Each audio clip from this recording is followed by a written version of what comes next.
All right, we're going to call this meeting to order. Can I get a motion, please, that the agenda for the November 20th, 2018 regular meeting of council be adopted as presented? Councillor Bevan will make that motion. Any adoptions or deletions from said agenda? Hearing none, all those in favor? Motion carried. Can I get a motion, please, the minutes of the November 6th, 2018 regular meeting of council be adopted as presented? Councillor Wilkinson will make that motion. Any adjustments to said minutes? Hearing none, all those in favor? Motion carried. We have no public hearings tonight, but we do have a delegation, so we'd like to welcome our friends from STARS up to give us an update. Great, thank you so much. It's great to see all of you again and some new faces too. So maybe we'll just get you to introduce yourself and we'll just go around the table. So I'm Glenda Farndon and I'm the Senior Municipal Relations Liaison for STARS. Mayor Kevin Zahara. Trevor Bevan. Jackie Curry. Janet Wilkinson. Troy Sorensen. Crystal Byer. Welcome. Thank you. Well, I thought maybe just quick little overview before we get started, just for new counselors as well, just that we've been working with municipalities across the province and into other provinces as well since the beginning of STARS. So that municipalities continue to be basically an anchor, lifeline for us as well, just for operational side.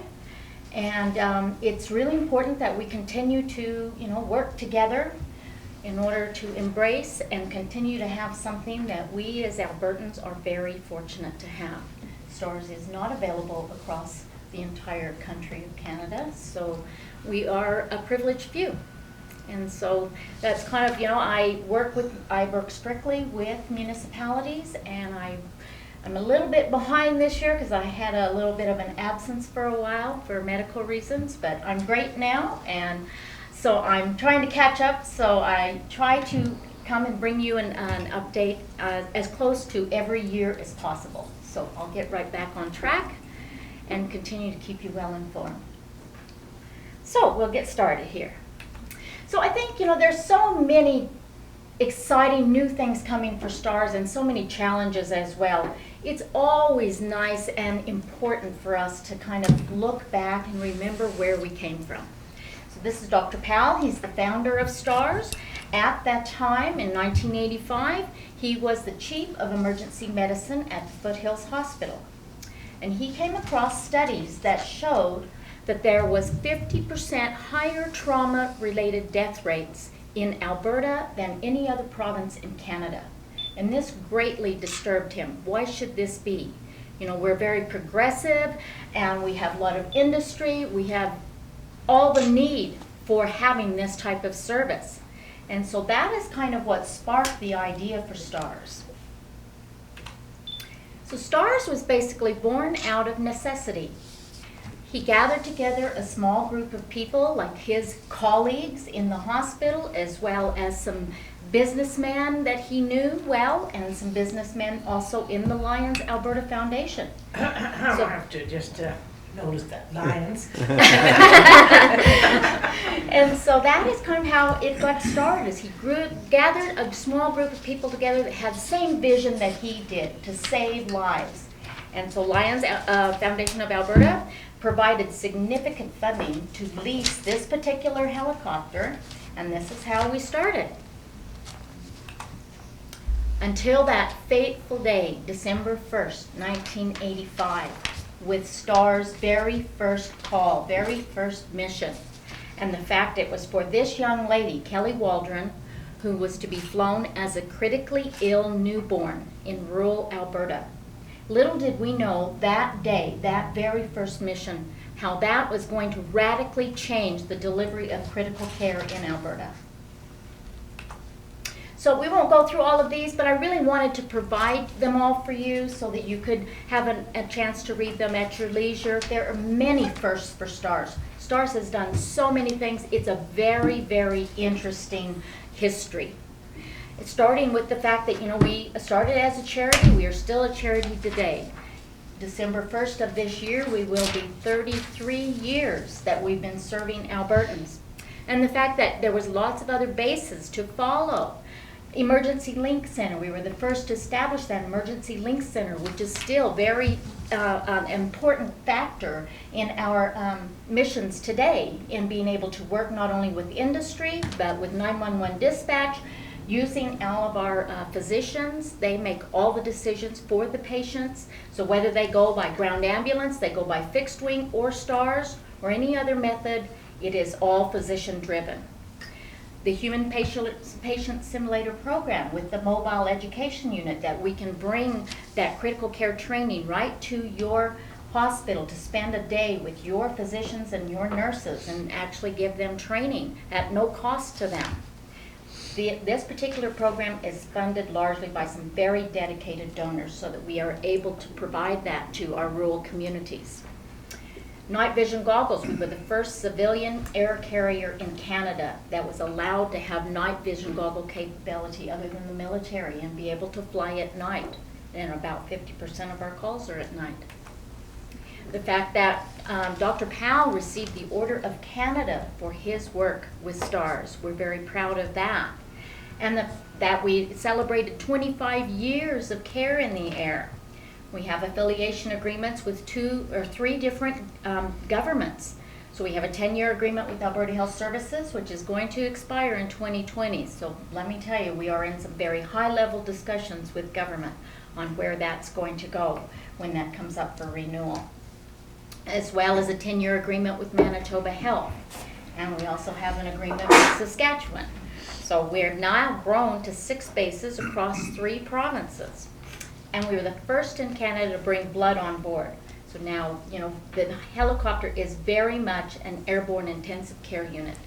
And now we have blood on board as well. So we can bring the hospital right to the scene of an accident for those trauma patients. So as I said, we're 6 bases now, serving 4 provinces if we talk and include northeastern and southeastern BC. So pretty much anywhere you or your families go in Western Canada, you have access to STARS. And as an Albertan, it is at no cost to the patient. We have to make sure that we continue to keep that. If we do nothing else for our future, our future generations, our children, our grandchildren, our great-grandchildren. As we celebrate these 33 years, we're looking forward to the next 30 or 40 or 50 years. So there's a lot of planning going on as well. Currently, we average 8 missions per day across all of these bases, 11 helicopters in total in the fleet, and we're very close to surpassing 40,000 missions flown since that first fateful day. So year in a review, I brought you impact reports as well so that you can have a look at those. That kind of highlights your contributions, and one for your reception area, because I really think it's important that you also engage your residents and let them know that you are doing something very high level for their safety, and as well as to ensure that they have access to the highest level of critical care. So to give you a little idea about mission types, so you can see more than 50% is medical missions. So more than, for the most part, all of our services are for the general public. And then you can see vehicle collisions follow that, and trauma, and then recreation. So it's actually a smaller percentage that it's actual on-site industry-related calls or agricultural calls, like in the field. And then for missions, like we were 1 short of 3,000 missions in this last fiscal year, and almost half are in Alberta. And then education as well. So in Alberta, we were able to last year share education with 867 rural hospital physicians and nurses to bring that training to them. So not much has changed on this. I bring this particular slide to you every year. Pretty much it all is status quo as far as expenditures. About 2/3 of the pie is always aviation and medical components. The smaller pieces will be the base operations, administration costs, dispatch, and the education component that we talked about, where we have those specific donors that provide the funds so that we can have that education program and bring it to the rural communities. On the funding side, now last year I presented that government was at 20%. Now first I want to stress there has been no change in the amount of government funding we receive. So it is still block funding, just over $7 million a year. This is all in thousands. But because of increased cost, increased fuel costs, increase in mission, increase with carbon tax, all of these other things, kind of offset that now it presents that they're paying 18% of our funding. So they are still paying the exact same amount that they have been. So that still leaves us with 82% that has to be fundraised of a total of $38 million a year. It is not an easy task. We wouldn't be here if it wasn't for Albertans. Now on the lottery, the previous year, we had netted $12 million from the lottery. This last time there was less in ticket sales, but people were having hard times. You know, they're not able to support maybe and buy as many tickets as they normally do. Calendar seems to remain about the same, just over $1 million. You know, we're concerned that calendars will eventually be phased out, but at the same time there seems to always be that standard. People just want to buy the calendar whether you use it or not. They want to read those patient stories and they just want to support. So calendar pretty much holds its own each year at just over $1 million. Site registration, now that's up and coming. The last couple of years it's been down quite a bit, but again, oil and gas was, you know, really in the dumps there for a while, and so there wasn't as many sites being registered. Now it's kind of up and coming again, and they're getting busy in the field, so now more sites are being registered. So that is our only revenue generating program. And got to keep in mind too that our lottery is our single largest funding source. So regards to the fact that lotteries are very expensive, but it is our major funding source.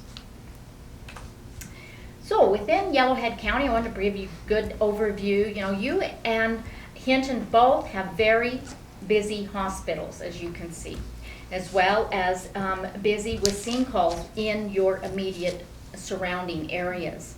So gives you kind of a total of in your overall area, just to give you an idea. So from mission related costs, if we took an average, you can see that pretty much you're staying at around 35, 36 missions per year so far, because this is only until October 31st. So we still have 2 more months to go for this year as far as statistics.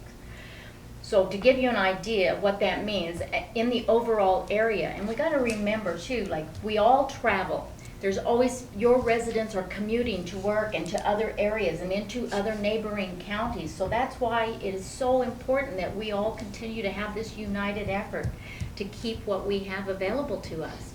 So just in essence, you know, where, if you were to explain to your residents why you're supporting STARS for them, on an average of 36 missions per year, that has a mission-related cost value of $250,000 per year to your area, in total, to the area of Yellowhead County, based on that many missions. So that gives you kind of an idea of the astronomical costs that are associated. But again, how do we ever put a price on a life? You know, it is a united effort. And that's why we're still here 30 years later. So we have been back and forth for many years, knowing that this day would come when we would have to make a conscious decision that we need to replace our helicopters. Our helicopters are all going on 35 years old. We maintain them meticulously, but at the same time now, the BK-117s, we've crossed that line where they've been phased out of production. We are seeing the after effects of that in the fact that we're having difficulty in getting parts.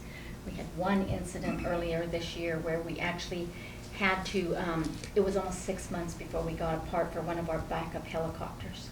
So we really had to start to make the decision, are we going to tackle this capital campaign?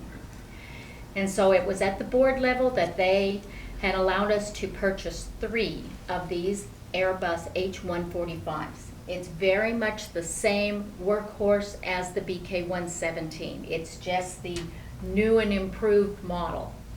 It's, you know, the BK-117s have served us very well for 33 years. So with taking that into account, you know, it's kind of the same thing as comparing if we were driving a vehicle that's 35 years old. You know, the new and improved model is going to be way more safety-wise. It's going to be much more improved, way more fuel efficient, all of the other aspects. It's pretty much the same kind of idea. And so what we're going to do, using cash reserves and financing, we'll get 3 of these to start. We're looking forward to the delivery of the first one. Next year, it will be based out of Calgary while we get all the other bases ready. Training is ongoing even right now as we speak, before we've even taken delivery of the helicopter. Training for not only pilots and crew, but training for the mechanics as well.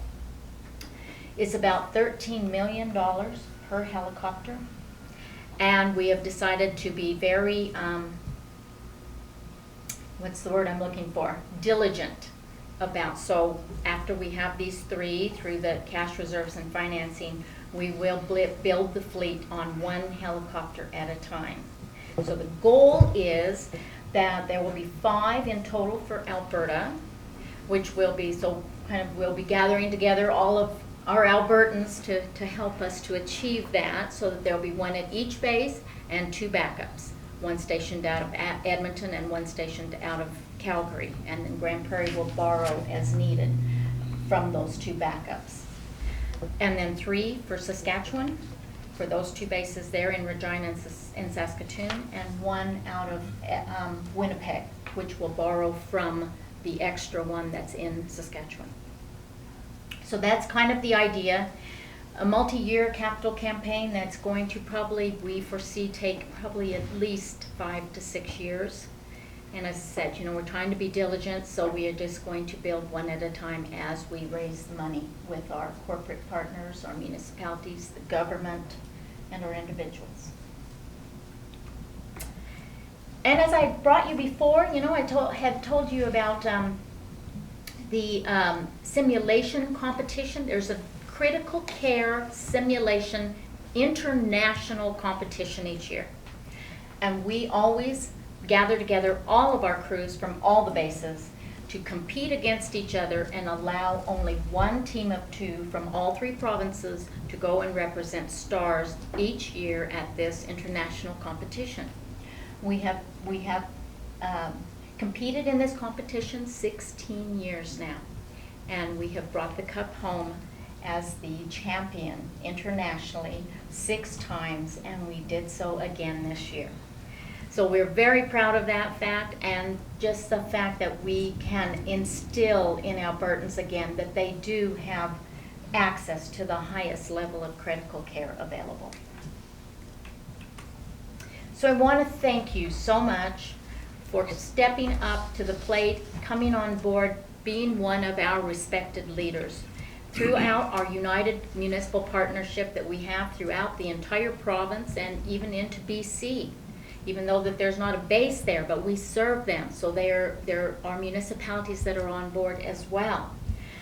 You are helping us to enhance safety and always ensure that there is excellence in critical care for your residents. We thank you for recognizing us as a part of your emergency protective services. That is a vital aspect. The fact that it shows a steadfast commitment on your part to your residents, and together we are achieving positive results every day, and there's thousands of lives saved as we go on and on and on throughout the years. So I want to thank you again for your life-saving partnership with STARS. We thank you for the standing motion that you have of the $2 per capita each year, because with you recognizing us as a part of protective services, that is who we work with every day. So this just kind of helps in your budgets as well as in ours, that there's that sustainability and security, and we know what we can count on each year for operations. And it's going to be of utmost importance now that we're going to be tackling capital campaign. So we really are reaching out to our municipalities to say thank you. All right, well, thank you very much for the presentation, and I know we certainly see the value of STARS in our community, and lots of positive comments from the public as well, with the previous council supporting this, and for 2019 as part of our budget once again. So Thank you. thank you. I'll open the floor to questions. So we'll start with Councillor Wilkinson. Hi, I just have a question. When you said that you have site registrations from oil and gas, what does that mean actually? Okay, so site registration is like, let's say a rig site, we'll call in, so a company, Husky, or for example, or someone, will call in and say, you know, they might register thousands of sites for an Okay. entire year. It can be registered for a day, or it can be registered permanently at a certain cost. Mhm. And so then that way, they have access to STARS immediately. We are part of their ERP, as well as they have access to the STARS physicians, so they call us directly. Once you have a site registered, then you are given a site, a number, and we have all of the location information, lat and long, all location information, so then we can even pass that on if, you know, if we know that there's a paramedic 1 kilometer down the road at another industry site, we can send them while we are en route, or help with, you know, fire and ambulance. Because lots of times in trauma situations, people can get panicked and they get their lat and long mixed up or backwards and all this, you know, and you're trying to find. So then if they have a registered site, all the information, maps, everything come up instantaneously. We know exactly where to point any kind of help that is in the area to go there.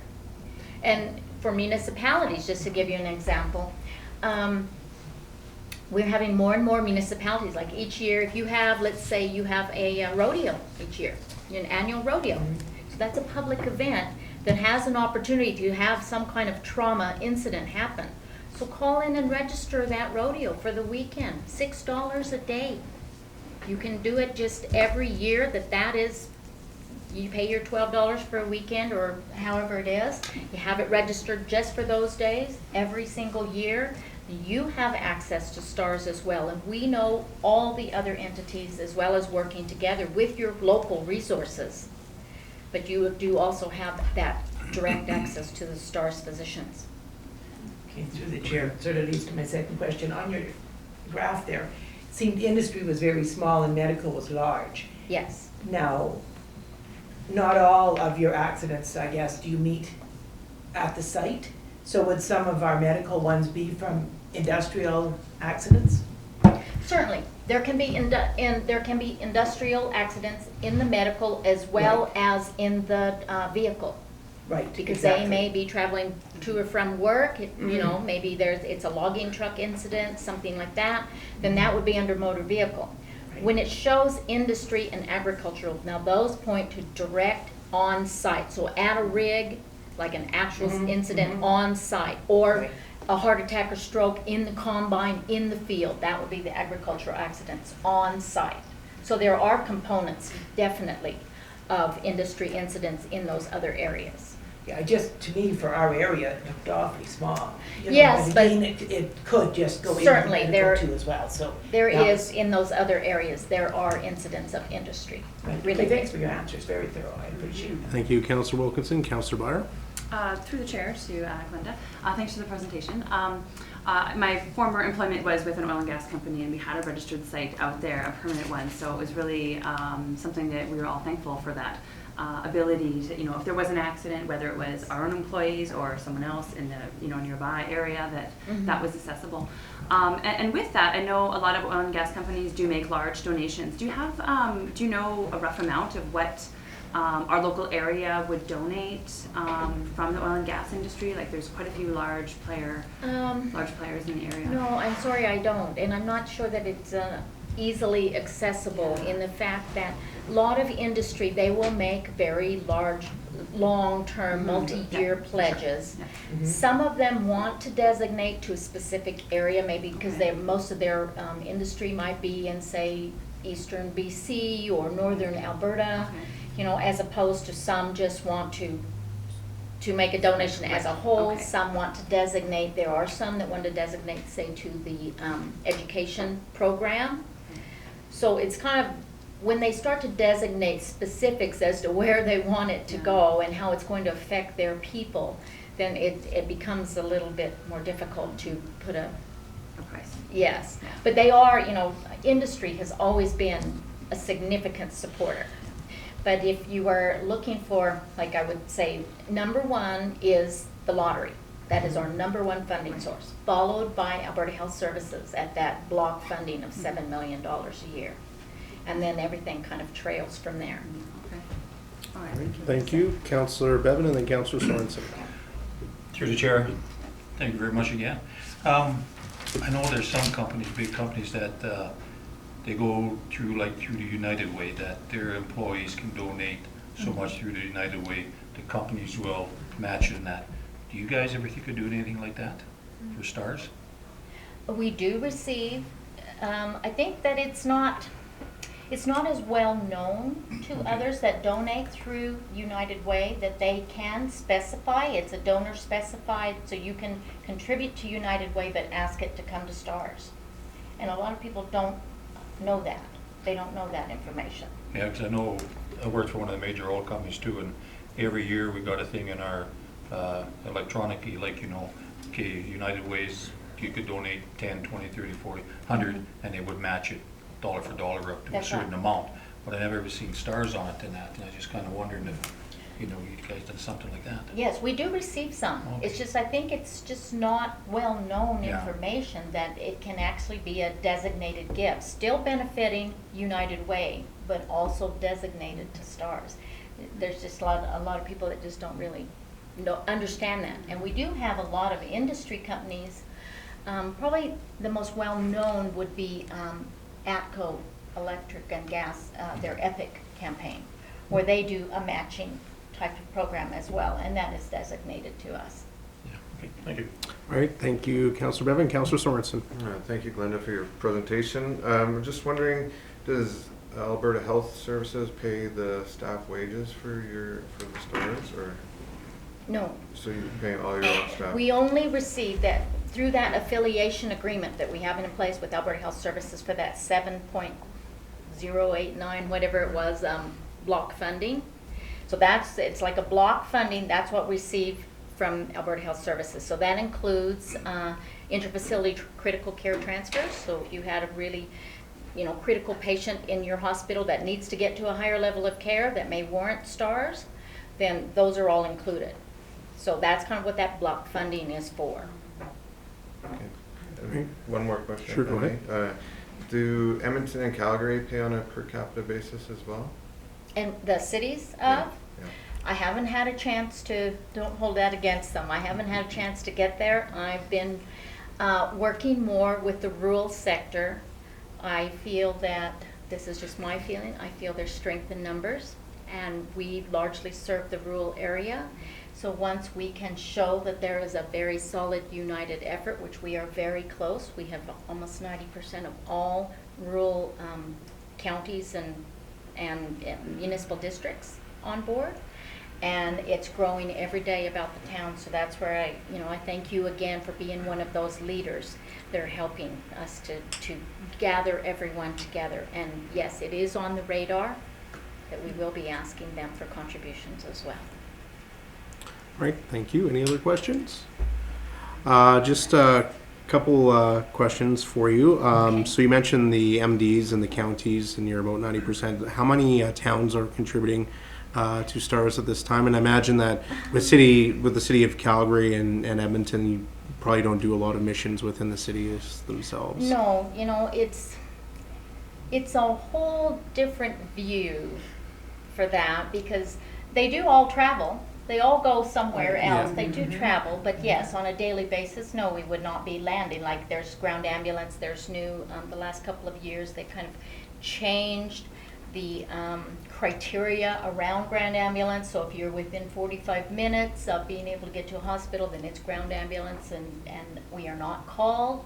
So you have to be kind of out of that 45-minute circle in order to, unless, it is an absolute life-saving measure. I will say we have landed in, like smack dab in the middle of, let's say, St. Albert, for example. So depending on all the criteria around that particular incident, and it being a trauma patient. At the same time, again, I think it's, we largely serve rural. And so I think that's why it's so important. Currently, I would say we have there's about 300 towns across the province, and we're probably at about 20%.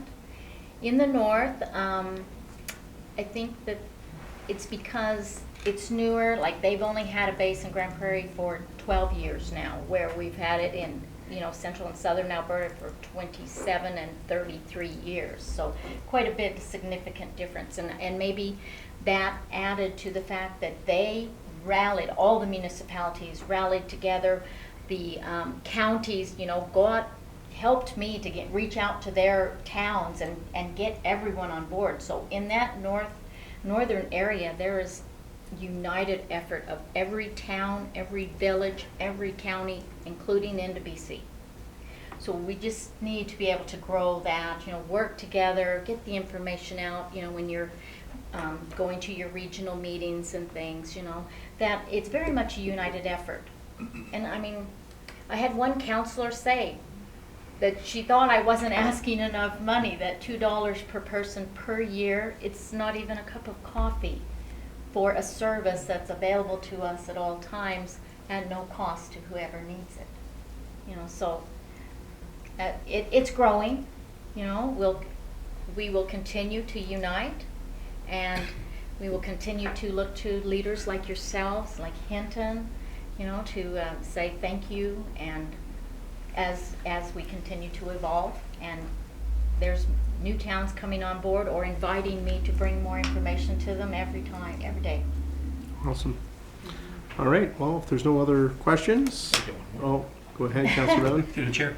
One time you guys ran fixed wing out of Grand Prairie. Is that on all helicopters? Fixed wing has been many years ago, not out of Grand Prairie. No, it's always been. No, we did have fixed wing in the early years of STARS, but we have not for many years. Okay. And so we are strictly just, as I said, the 11 helicopters. We're all helicopters. Excellent. All right, well, thanks for coming out to Edson and sharing the information with us. Thank you so much, and I brought a treat. Oh, treat. So when you have your little coffee break, I brought you a cake. Oh, geez.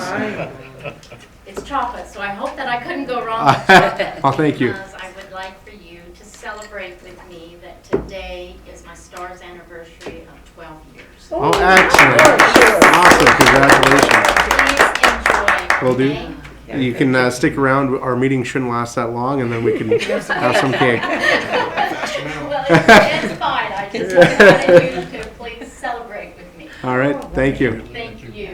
All right, we're gonna move right along. If I can remember, there's cake on the table here. So. Can I get a motion, please, that council approve policy FFR-2, financial disclosure and accountability policy as presented? Councillor Curry. We've had plenty of discussion on this at committee. Any questions, comments, or concerns? Hearing none, all those in favor? Motion carried. Can I get a motion, please, that council amend Schedule A of the fees, rates, and charges bylaw number 2214 as presented? Councillor Sorensen will make that motion, and I will ask our Assistant CEO, Ms. Lemieux, if she would like to give us any details about this since our committee meeting. Thank you, Mr. Chair.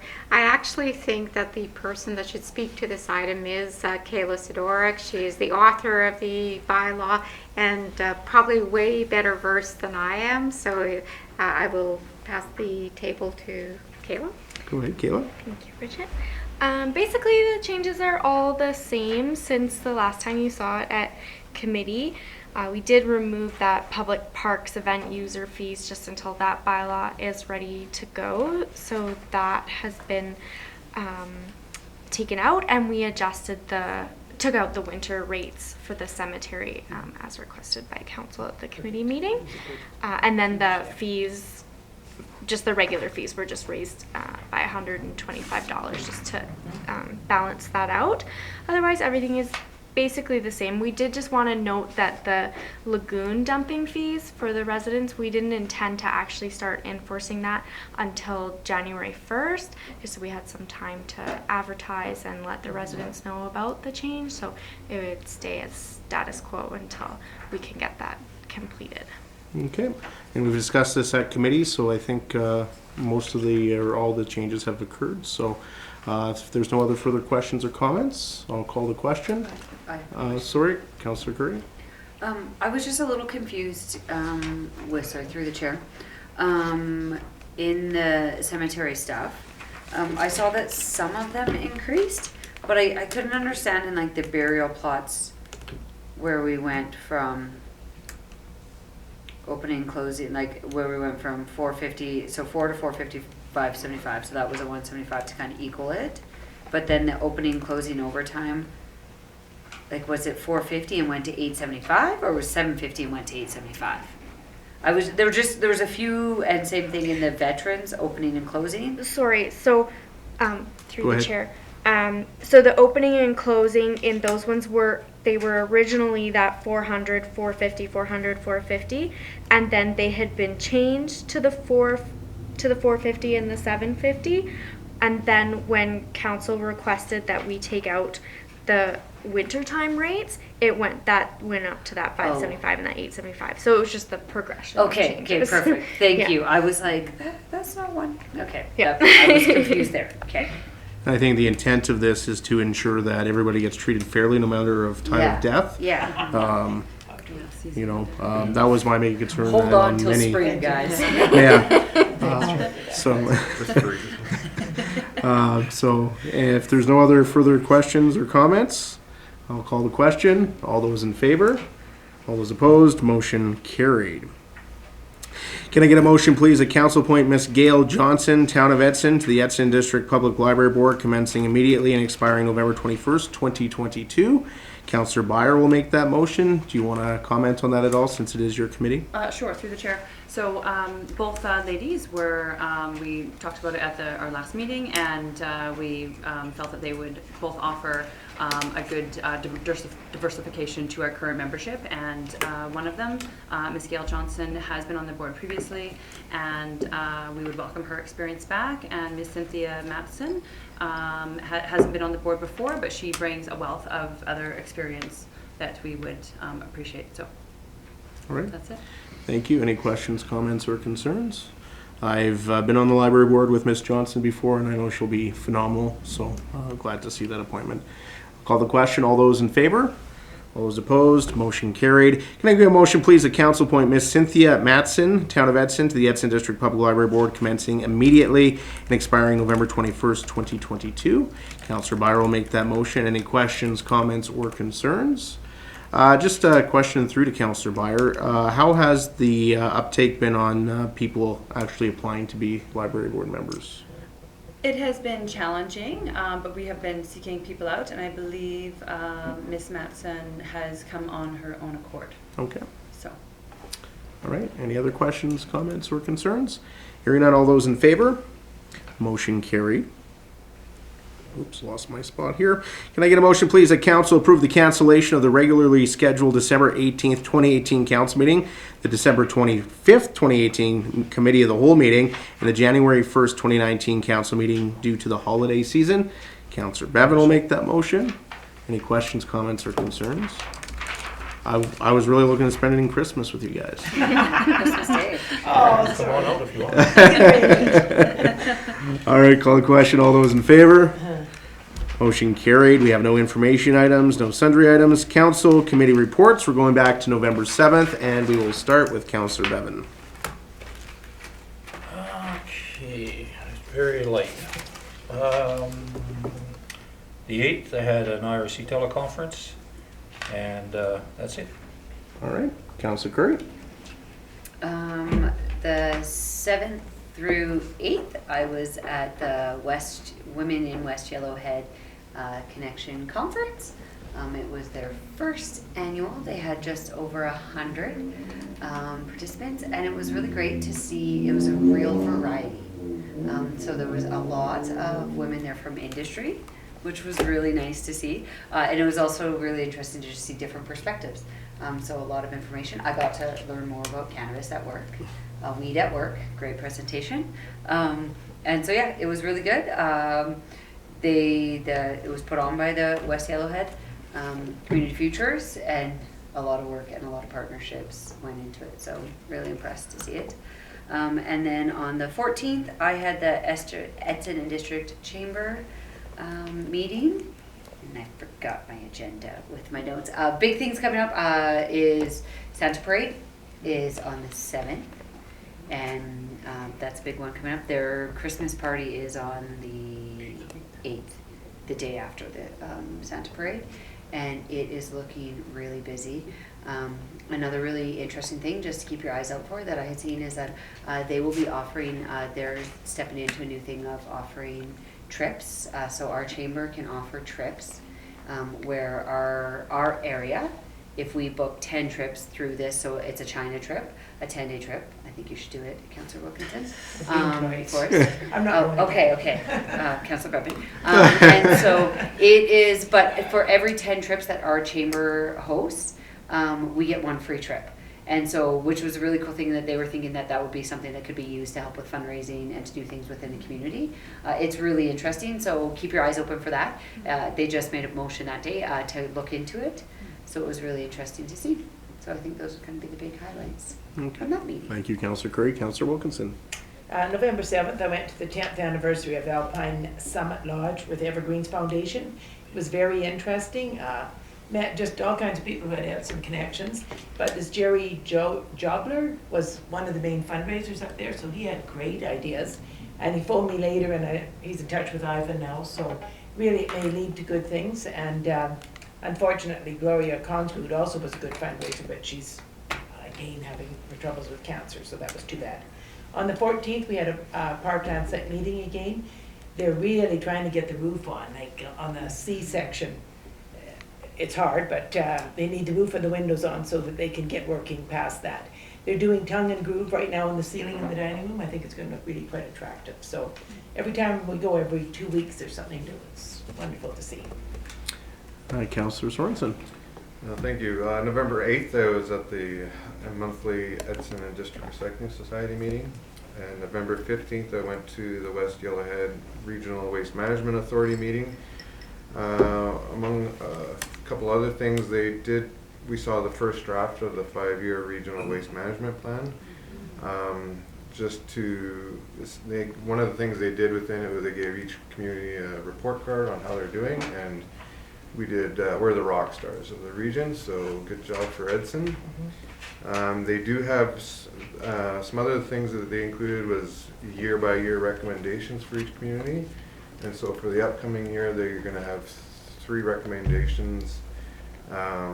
One was to improve tracking at our current or local landfill, and primarily that's to do with the codes. Our codes don't match up with codes in other areas of the region, so if we all use the same codes, it's going to be a lot easier to compare. Secondly, they'd like us to implement some kind of proof of residency. So if you go to the landfill, you have to actually prove that you're from the county, or you have to prove that you're from Edson. They think there might be some misuse going on there. And thirdly, they would like us to implement some kind of quality control or quality monitoring for our curbside organics program. They're very happy that we're doing it, and they're very encouraging of it, but they would just like to see what's actually in the bins and how often are the bins getting used. So I know GFL is already tracking some of that information, like on how many bins are being picked up, but they would like to see what's actually inside the bin on a small sample size. But yeah, so it was a draft, but it was approved, so we're going to see the final version in mid-December, and then we'll be bringing those recommendations to council. Thank you. Councillor Byer. I don't have anything to report this time. All right. And unfortunately, I was ill last week, so I did miss the regional waste meeting, but I have nothing else to report either. So we'll wrap that up. Go ahead, Councillor Bevan. Through the chair to Councillor Sorensen. I'm just curious to see how Hinton fared on the report card. Not as good as Edson, put it that way. I just know from past experience sitting on there that it was always a challenge with Hinton. And I'm glad, and I know in the past Edson was always on top or near the top and that, so I think, we should be proud of that, and our residents and everybody else, and people that are collecting here. They do a fantastic job, I think. It's kudos to them, I tell you. So I Go just ahead, one Councillor question Elizabeth. for Councillor Sorensen too, just, did they talk anything about the plastic bag ban? You know, at one time, they were quite gung-ho to be banned from Entwistle to Jasper, no plastic bags. I like that idea. We did talk about that. It is a good I think it's a couple pages in here Okay. where it discusses that. Okay. And I think it's fair to say that in the general consensus in the room is that that's a small measure that we could sink our teeth into and get some action on in a relatively short time. So one of the recommendations from this consultant is to go with price per bag rather than all-out ban. Okay. Mhm. And their recommendation is there's lots of communities around that are using this fee. It's like a municipal levy, and that fee goes directly into our recycling program. So every time someone bought a bag, that whatever that amount was would actually go to support our recycling. That would be good. Yeah, Mhm. and rather than all out ban, which Yeah. upsets people. So that and we have set aside some money to tackle these short-term, like real quick and easy initiatives. So we're going to probably tackle that this year and hire a consultant to write a common bylaw for all the communities, so that all the communities would have a similar wording, and that's our goal anyways. And then I think the goal's partially met, like, people are charging for bags now, Mhm. in most places you go, so that's wonderful. yeah, we're not getting that money for our recycling. No. Yeah, and I think it's really important too that if we're actually talking about making a difference, we got to be doing it regionally, and all partners have to be on board. I know that's been a challenge in the past, but one of the things that I think that from our perspective as for our municipalities pushing for an organics facility in Hinton, because right now we're transporting that to Edmonton at a large cost, and I know that if we have the facility regionally, other municipalities will get on board with that, and that will certainly save a lot of space in our landfills. So, all right, hearing no other further questions, no financial questions from media and public regarding items from this council meeting. Go ahead, Mr. Moore. Yes, Mr. Mayor. Through to Councilor Sorensen, how would that be initiated then if we were to get the per plastic bag fee? I think mostly the stores now, I don't know what they do with that, but some of them are charged for that. I guess, would there be some way to mandate that by municipality? Through the chair, I don't have much experience in this matter, but the consultant that brought it up said that other towns and cities in the province are currently doing it, and they're calling it a levy. And it's just like your recycling levy on your grocery bill when you buy a pop bottle. There's Alberta recycling levy included right on your grocery bill. So at the bottom of that would be a municipal levy and then the trick is getting all of these retailers to submit that money to Edson, the town of Edson. So I'm not an expert in this matter at all, but that's how it was explained to me. Okay. Any other questions? Hearing none, we'll call the question. All those in favor for adjournment? I'll make the motion to You'll adjourn. make. Councilor Bevan makes that motion. All those in favor? We're done. Motion carried.